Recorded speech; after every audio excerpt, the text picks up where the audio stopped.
Hey there. Thanks for tuning in. You ready for another episode of my Bigfoot sighting? Alright then, let's do this. Seen a bunch of rundown no-horse towns where the church is the backbone, love's in the plow, and the five-string melodies grooving, with the farmland rows where the roots run deep, beyond the noise of the busy streets, where the songs of the South are soothing. When I hear the front porch picking down, home rhythm ringing out, I don't run from banjo music. Yeah.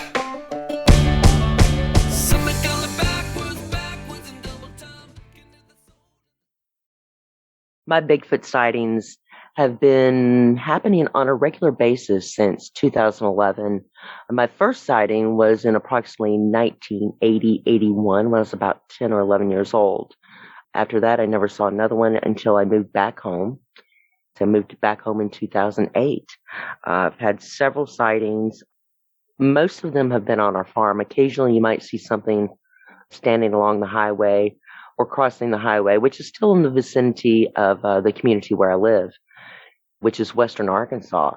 I was on your show, Vic, a couple years ago, and I covered a lot of different sightings that happened from 2011 to approximately early 2020.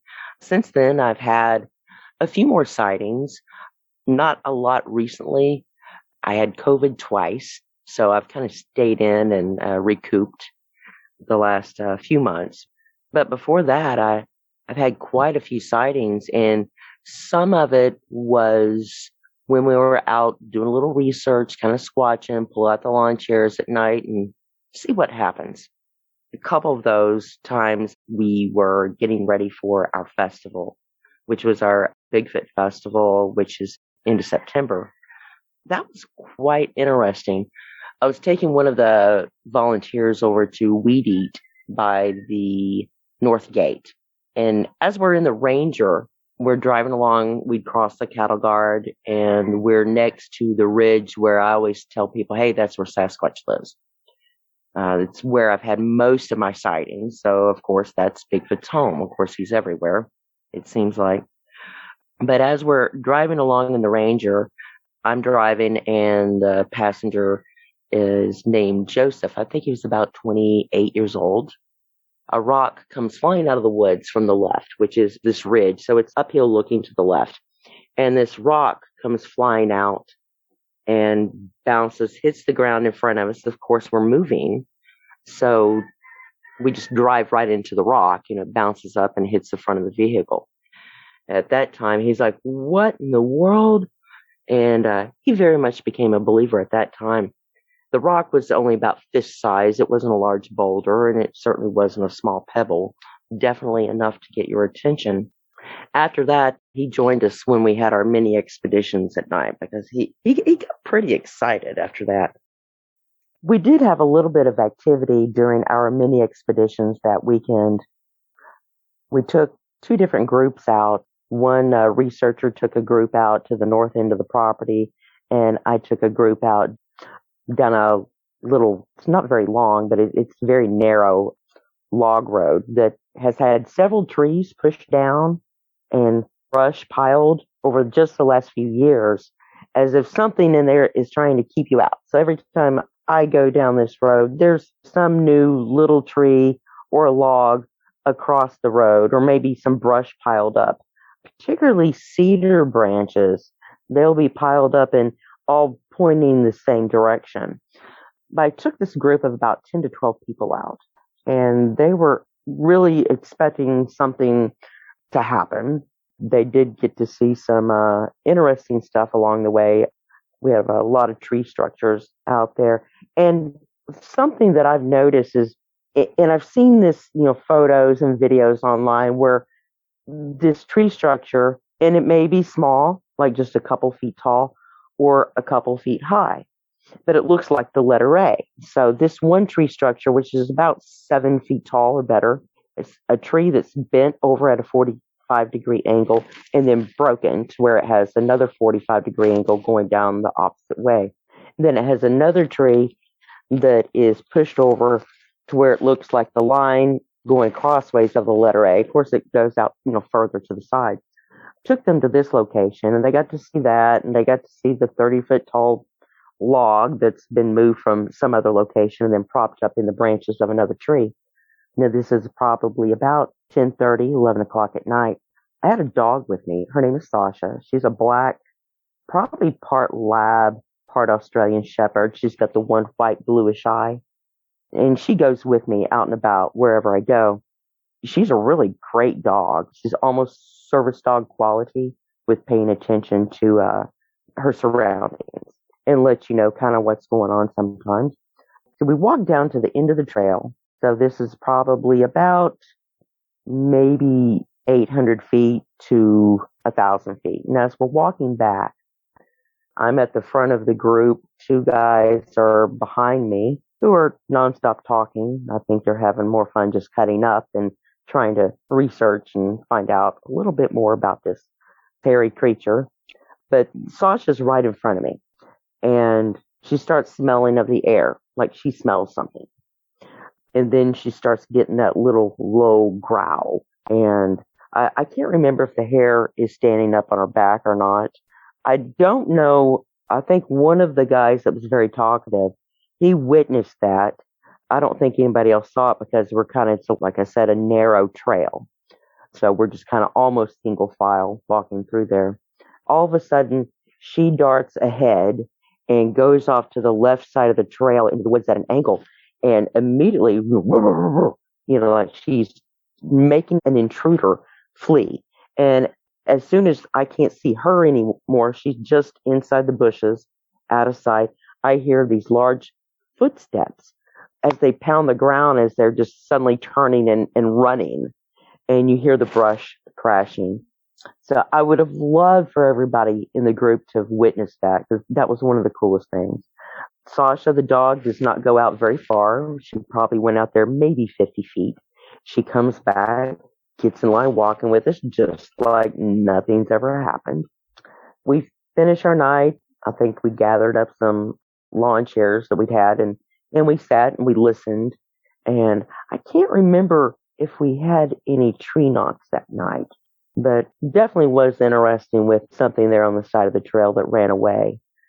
And there was another time, I guess it was soon after that festival, which is the Ouachita Bigfoot Festival. It's a fairly new festival. It was a Friday, Saturday, and Sunday day, so 3-day festival. So Monday, Tuesday night, we still had the porta potties out on the festival grounds. And my friend Udell, my research partner, I'm like, hey, let's just go out and see if anything happens, because there's something been out there Sunday night and Monday night. And the dogs, as particularly Sasha, is barking and that low growl like something's out there. And occasionally she does go out into the field behind the house, which is towards the festival grounds. And so Sasha has been out and about barking at some things the past 2 nights after the festival. So we packed up a couple lawn chairs and we went over just about 50 feet before you get to the pond. And this pond, it's about 450 feet, 500 feet long by 200 feet wide or better. So we built a little fire. We were there for about 20 or 30 minutes. And I looked down at the other end of the pond levee and I go, what is that? Well, I think I said a little more, maybe some swear words in there. And I'm like, look at that. And he turns and looks at it, and we see this tall being that is standing at just past the end of the pond levee. And it's standing in the middle of the road. And it looks like a large creosote fence post, except on steroids. This thing looks like it's about 3 feet wide and 8 feet tall, maybe. About the time after Udell acknowledged seeing it, the dogs saw it. And they took off, and I guess they got probably within 25 to 30 feet of it. No, they weren't taking off runaway. They were running towards it. And they were barking, and there was a little bit of moon out. So it wasn't incredibly bright, but it also wasn't dark. The being, right before the dogs got to it, went on all fours, the way an ape would run on its knuckles. And it went probably 25, 30 feet possibly. And then it stood up upright like a human and ran towards the woods. So we saw it probably maybe 150 feet of it running on its knuckles and then standing up and running. That was pretty interesting. We did not go over there to check that out.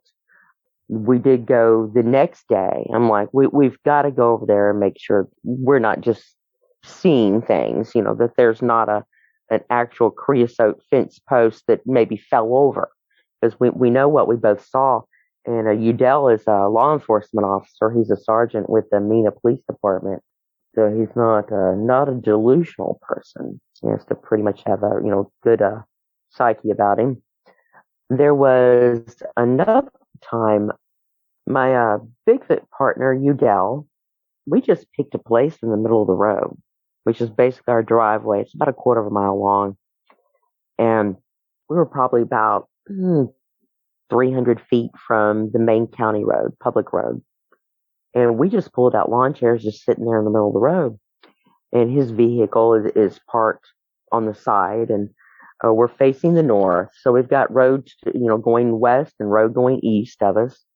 And we were there for probably about an hour. We have our parabolic mics, which every time we point it in a certain direction, we start getting some interference. Sounds a little like a helicopter, kind of like a da-da-da-da-da-da kind of sound. Now, I don't know if this has anything to do with Bigfoot, aliens, or whatever, but that's also the beginning to the south end of a Native American burial ground, which other people there, visitors, they're at the zip lines or camping. They've experienced some, a little bit of weird stuff out there. My guides who have never worked together nor met each other, they will talk about hearing 2 to 3 voices whispering in a Native American language.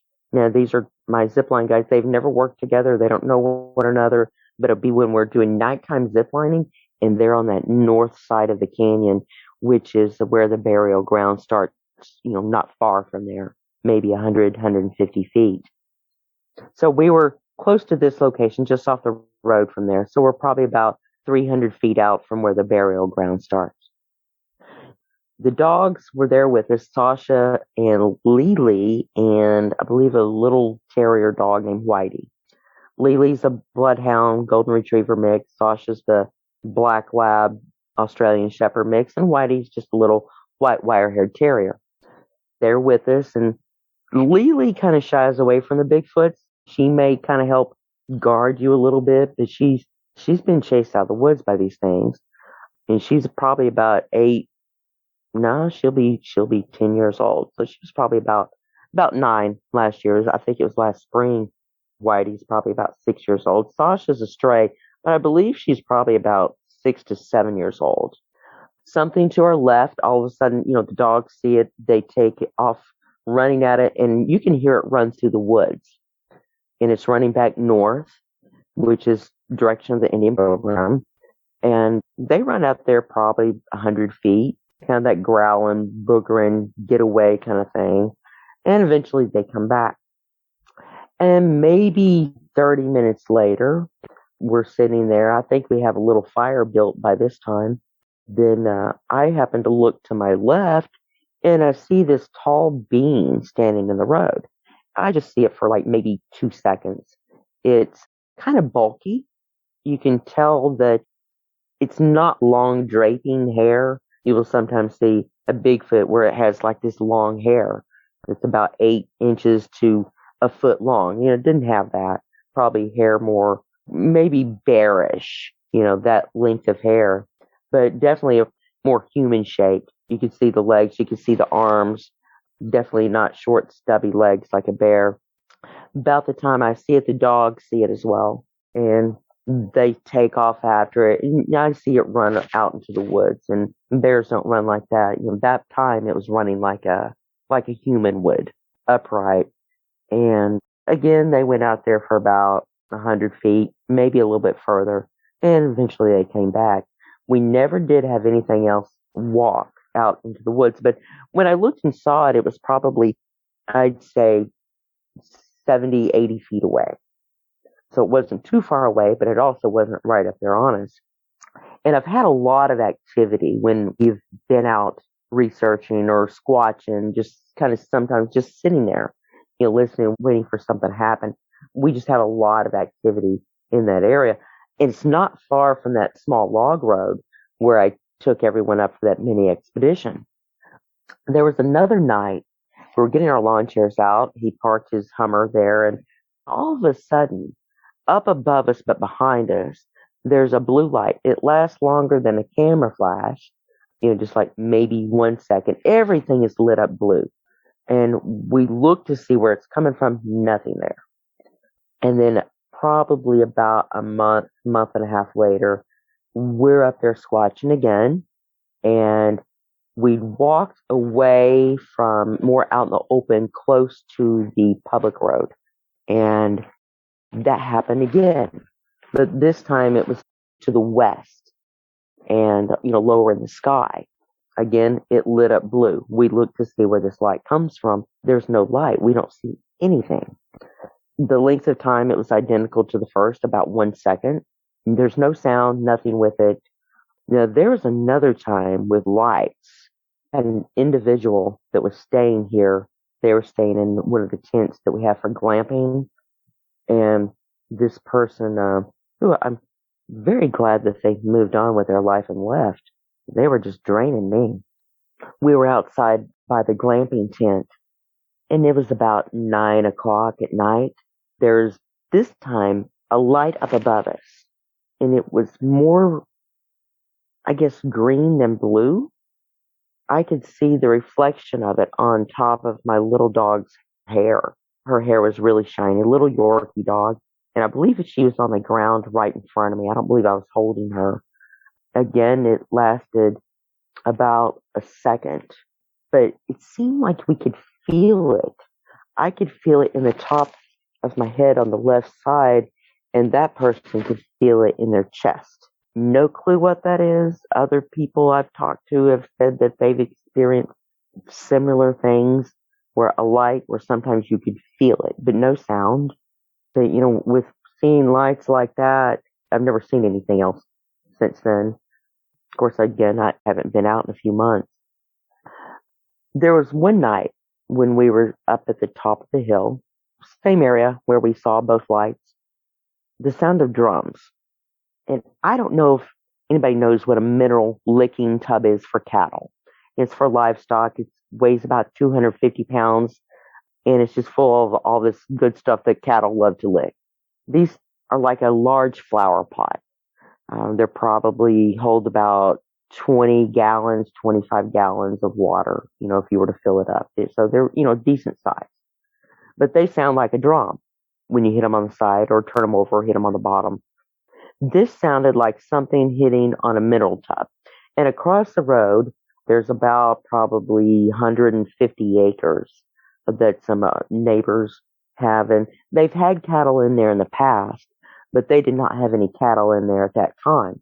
So something was out in the woods on the side of this ridge, and I believe it could see us, but it kept on hitting this drum, like hitting it just with a hand or maybe with a stick. It wasn't a loud, sharp sound, so I'm leaning more toward hitting it with their hand, but not like in a rhythm like they were trying to play the drums. Just like if some animal out there discovered that if you hit this plastic thing, it makes a sound. So it wasn't in a rhythm like they were trying to make music, just that they discovered something that made a sound. And it did this for about 45 minutes. When we would walk down the road, which is kind of parallel to this sound, or maybe we get a little bit closer to this sound, and we were more out in its open. Of course, we were always out in the open, but kind of, line of sight, going around some trees where it could see us, it would quit. Then we'd come back to where we were, give it about a minute, maybe half a minute, it would start again. You'd walk back down the road, and we're just walking maybe 40, 50 feet. It would stop. And did this for 45 minutes. And it would do it whether it was me or if it was Udell and myself or just Udell. And we'd come back. As long as nobody was still down there, it would start the drumming again. And then at the same time, during probably the last 5-10 minutes of the drumming, we could hear tree knocks straight down the road in front of us. The road makes a curve to the left, and there's a small river right beside the road as it makes that bend to the left, and lots of trees, forested. To the left is the field, and it's bottomland. The drumming was coming from up above on this ridge that overlooks that bottomland. And the tree knocks were so continual that I swore up and down, I'm like, somebody's got to be down there working on a car. This is just, continual, like somebody hammering on something. So I'm like, let's go down there and look. There was nothing there. I'm like, surely somebody's, thought a car was broke down on the road and somebody might have been working on the car, but there was nobody there. We got out the FLIR, nothing's there. But while we were stopped there listening for a few minutes, then we started hearing tree knocks again. This time they moved away, and now they were closer to the river where it makes a bend to the right, and then it goes up ahead about 300 feet or so, and then makes a bend to the left, sharp bend, and at that time it's heading straight south. So this tree knocks or hammering, whatever you want to call it, was close to the river. I'd say probably 50 feet from the river the last time we heard it. And then we did not hear it anymore after that. So we probably, tree knocks altogether for each hammer, each hit, we probably heard close to 25 or 30 during that night. There was another night we had heard something that sounded like something walking. And this was over to our right. Again, same area. And we're overlooking, you've got that bottomland, and we're an elevated, so we can look down the road, and we're up probably 40 feet higher than the river. We walked on down to the river to the bridge. There's a small bridge, it's a little concrete bridge, and we're probably did maybe 1,000 feet from where we were, and we were there for a while. Water's kind of loud, a little bit of rushing water, so a little bit of rapids and stuff. So you can't really hear much when you're right there at the bridge. So what we did hear a vehicle coming, and they stopped. I'm like, it sounds like they stopped up there at the top of the hill. And I just imagine, somebody's grabbing up these chairs, these random chairs that are set up in the road, or on the side of the road. Then I'm like, well, let's walk back. And I guess when we started getting around the first small curve, we see lights. I'm like, are they spotlighting? He's like, no, they're not spotlighting. I go, well, that's what it looks like. And as we rounded the curve fully, we see an individual there with their pickup, and they are scooping like crazy all this gravel out of the county road. And they've got a headlamp on. And they're just scooping it up like crazy, like, they're stealing stuff, which is what they were. They were stealing the gravel. It was recently put there, like county brought in, put gravel on the road. And I know when he saw us, we didn't turn our flashlights back on. He was just suddenly shocked. He couldn't get out of there fast enough. And then later on, he came back through, and I could hear which way he went, every turn he made on which county road and which house he stopped at, even though he was almost, I guess, probably 1.5 miles, 2 miles away, maybe as the crow flies. It was just that quiet that night. And we went back, sat down, and, he drove by, and we were there for probably another hour or so before we decided to call it a night. But during that time, we got out the parabolic mics, and sure enough, we got that interference when we pointed the mics in the direction where the Indian burial ground is. Then we did have something run through the woods. Yeah, just wasn't a possum, nothing like that. Just like something running, like a person or a Sasquatch, Bigfoot, whatever you want to call it. And it was probably about maybe 100 feet from us. A human can't run like that through the woods at night without lights and not run into anything, because it was pretty dark, and especially out there, you have absolutely no light in those woods. It's pretty dense and pretty thickety. You're just going to tear your legs up. You're going to fall down. I've been out in those woods numerous times as a kid and then as an adult. And it's absolutely beautiful, but parts of it are just, you can't go. So whatever that was, it can move very quickly. and it sounded two-footed, like I said. Let's see if there's anything else. We had a stick thrown at us one night. Well, actually, it was thrown above us.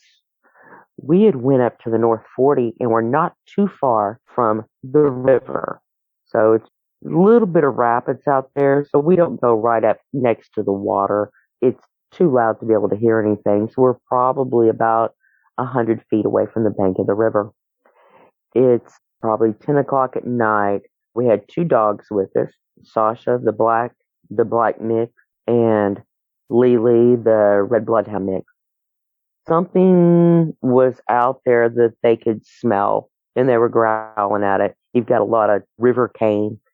It's pretty thick, and they're there pretty calm, and all of a sudden Sasha, she kind of perks up a little bit, and her and Lily both go over to just out of sight into the brush line, and whatever they got after, you could hear Sasha doing the growling, chasing away, get out of here, intruder thing, and whatever it was went crashing through the river cane. Definitely loud, but let me back up a little bit. Now, we've been there quite a while. I can't remember if we had a fire built or not, and this was sometime back, I believe it was summertime. We sprayed ourselves down for, mosquito repellent. We got there not long after sunset. And when we first got there, and I'm sitting up the chair, and I glanced up in the trees, and these are pretty tall trees. There's not a lot of low limbs. All the limbs seem pretty high up and really open where Tarzan could possibly start swinging from limb to limb. So there's not a lot of stuff that a person's going to hit if they wanted to go up and explore the tree canopy. And I tell you, I'm like, Udell? I swear to God, it looked like a chimp or a monkey or something up there. I just saw it for just a couple seconds, and then it disappeared. And I've never seen a baby Bigfoot. I have seen small 6-inch, 7-inch long footprints out where no child should be at like 4 o'clock in the morning. Who's going to let their kid out at 4 o'clock in the morning? But, I've never seen a baby. And that night, the dogs kept on sensing something. And, if anything got too close. And they went out there twice, I think 2 more times out into the cane. And one of those things where you just feel like you're being watched. And we've had that before, but not where it just kind of feels like, because you just don't know where this thing is. Saw something in the tree, something over here the dogs chased. What else is out here? And Udell had shined the light over towards this one tree, maybe 6-7 feet up, something like that. But it was enough light to where I saw the stick, and it's about 3 feet long, and it has a few little twigs off of it. It's not a perfectly straight stick. It's more like something's been broken off a little branch. It's kind of crooked, the way tree limbs grow and stuff. And it's not real thick, maybe an inch and a half at its thickest part. But it flew over our heads, and where the tree limbs began above us, pretty high up. This thing is flying underneath those tree limbs, and then finally hits a lower limb right after it passes over our heads, and that causes it to crash to the ground. We shined the light over to where it came from. We never saw anything, but it was where one of the dogs was looking upward earlier, probably 20 minutes before that. And so that's the first time I've ever experienced a limb or stick being thrown. I hear a lot of people have had that happen quite a bit. Now, I've had pebbles and acorns thrown. There's a place we go over in Oklahoma, privately owned land. There's a little cabin over there. One of our researching associates out of Fort Worth area owns this about 80 acres, backs up to the national forest, and it's not too far over the state line.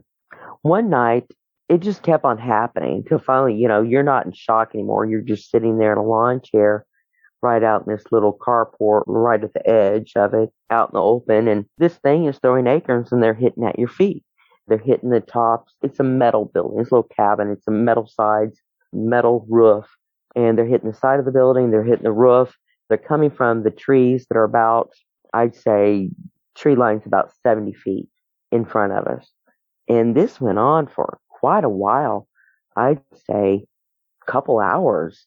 And finally, when we did go to bed, we have the monitor outside that's picking up all the sounds. But you can hear it when it's hitting outside. Inside, you can't really hear anything because it's heavily insulated. So they've got the camera and the audio set up where you can hear anything outside. There's another time we were over there and gravel, just kept on throwing gravel. Again, just small ones about the size of like an acorn or maybe even a walnut. Some of it would hit the sides of the building. A lot of it seemed like maybe it was aiming more for on top of the building. And we never did go up there and look. I'm sure there's probably all kinds of gravel up there. They may need to remove that before it caves in the top of the roof. But, that's a really unique area over there. And I'll tell you an interesting story on that one. But Udell also does real estate. So he works about 2 days a week in real estate. I think more so lately. He's getting ready to retire from the police force, and he's going to be doing real estate full time. The individual that owns it now bought this property about 8 years ago, maybe not even that long ago. But when the real estate agent was showing him the property, he walked over to this creek and happened to look down the creek, and there was something squatted down and all of a sudden jumped up and ran away on 2 feet. And I think it was like a reddish, long hair, hair all over it, 8 feet tall or so, and just ran away. Later on, well, I think he told the agent, yes, I am buying this property. I don't remember if the real estate agent witnessed that sighting or not, but I do know the gentleman that owns it now later asked the man that he purchased the property from and said, hey, has anything weird ever happened out there? Any strange stuff? He goes, oh, yeah, we get coyotes and there's bears. He goes, no, that means something really weird. He goes, oh, you mean that? He's like, yeah. He said that he was clearing a small path, had a four-wheeler out there on the property, and something screamed, and it's just making all kinds of racket. Well, he's not running back to the cabin. His four-wheeler's the other way. So he's running towards the cabin, which is still like, I don't know, probably a 4-minute run. So he left his four-wheeler there because it was the opposite direction. Came back the next morning with somebody to go get the four-wheeler. It's up in a tree, like 6-7 feet up. I don't believe he ever went back, but I've been out there and I've seen where that trail ends. So no, he didn't finish clearing that trail. But again, that's a really great area over there. People may be familiar with Robert Dodson, who researched over in eastern Oklahoma. Same area, same property. Really, really great guy. Did some interesting stuff. But sightings, I'm ready to get back out there. Weather's warming back up. I think I'm finally over my COVID. My recovery right now is getting my strength back. Our zip lines have opened back up this past weekend. So I'm out there being a zipline guide, building my strength back up and hoping I can get in shape pretty quick. We're going to be doing some more little expedition and Squatch and stuff later this year.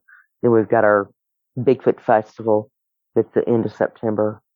I'm excited about that. We got some new stuff that we're doing this year. Squatching and stuff, it's not for everybody.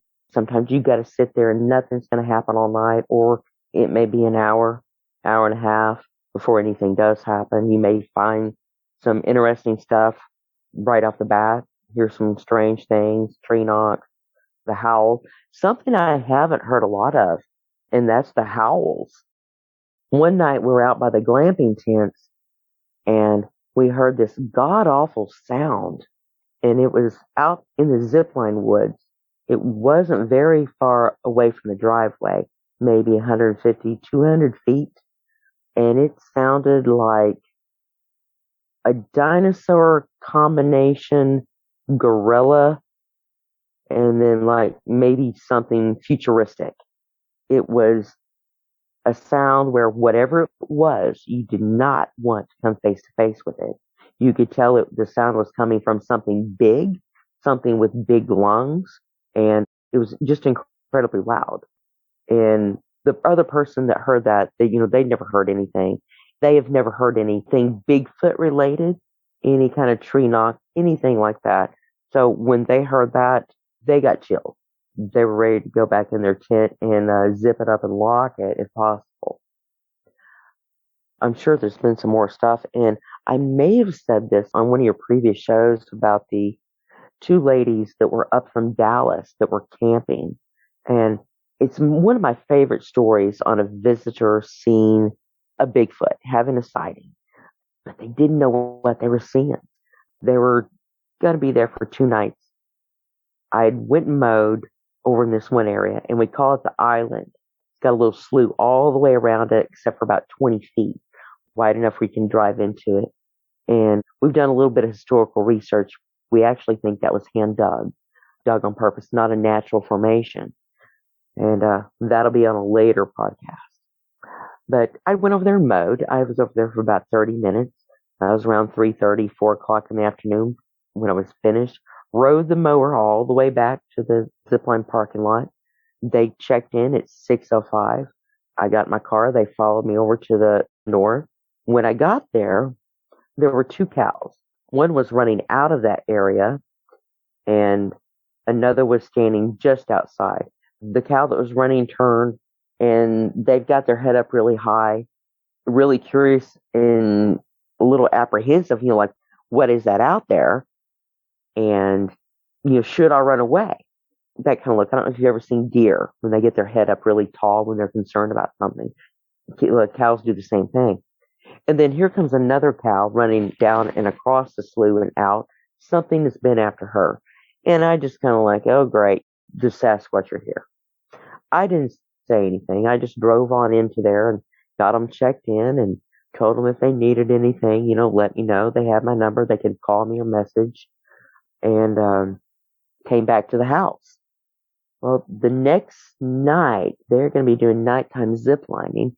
And they got there way before dark, and they visited a while, and they were telling us about 2 cows that were watching them, and the cows were hiding behind trees, and they were poking their heads out, peeping around, and when they happened to turn their head and look at these cows, the cows would jump back behind the tree. Well, cows don't care if you see them. They're not going to play peekaboo. Hide and seek, that's just not their thing. I didn't say anything. I was just like, yeah, cows are funny. And I didn't tell her that, no, cows weren't in that area at that time. Cows were down in the hay meadow, about a quarter of a mile away from you. But with visitors and guests seeing stuff, I think that's probably my favorite story. I just think that's so unique that they would be peeping around the trees at them. And that's all I've got right now. Well, that's it for tonight's show. If you've had a Bigfoot sighting and would like to be a guest, please go to mybigfootsighting.com and let us know. Thanks for listening. Have a great night. Seen a bunch of rundown no-horse towns where the church is the backbone, loves and the plow, and the 5-string melodies grooving. With the farmland rows where the roots run deep, beyond the noise of the busy streets, where the songs of the South are soothing. When I hear the front porch picking down, home rhythm ringing out, I don't run from banjo music. Yeah. The sound of a memory brings me back to the bluegrass playing on my dad's 8-track. His pickup man had been through it, getting through the day on scrubs and skags, bucking hay bales to those Tennessee jams. There's no other way that I'd do it. When I hear the front porch picking down, home rhythm ringing out, I don't run from banjo music. Yeah. Something calling backwards and double time, getting to the soul and the drumming low Kentucky style. Those are the anthems drumming out, country boy living. When I hear the front porch picking down, home rhythm ringing out,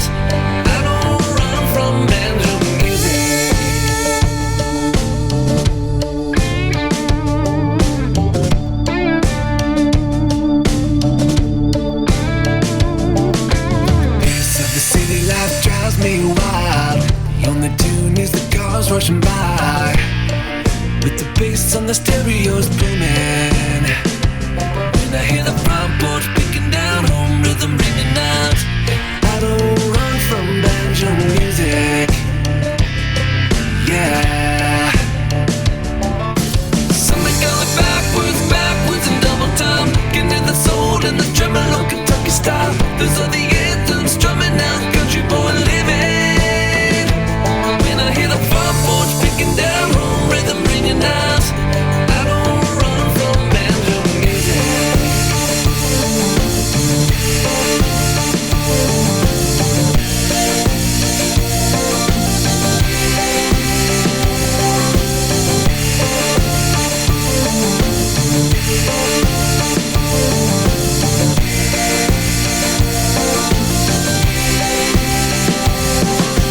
Something going backwards, backwards in double time. Looking at the soul and the tremolo Kentucky style. Those are the anthems drumming out, country boy living. When I hear the front porch picking down, home rhythm, fried chicken, porch swing, mama's best sweet tea kind of sound.